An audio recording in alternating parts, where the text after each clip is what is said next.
Use the FOIL method to multiply these binomials. With the FOIL method, you multiply the four terms from the two binomials in a specific order.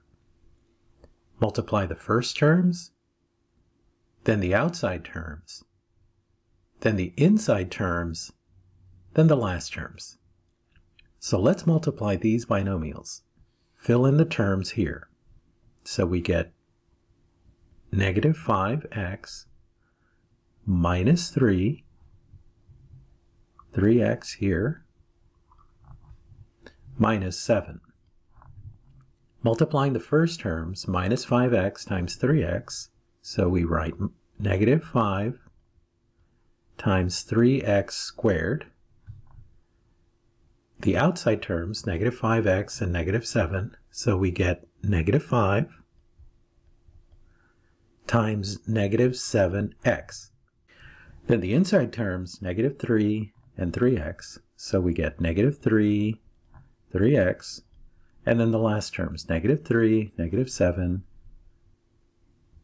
negative 3, negative 7. Simplifying, we get negative 15x squared here,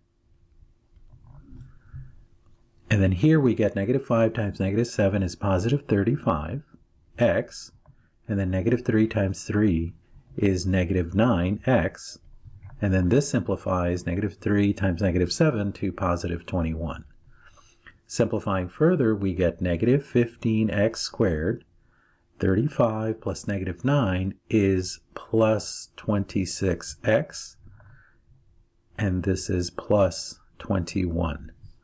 So the simplified form is negative 15x squared plus 26x plus 21.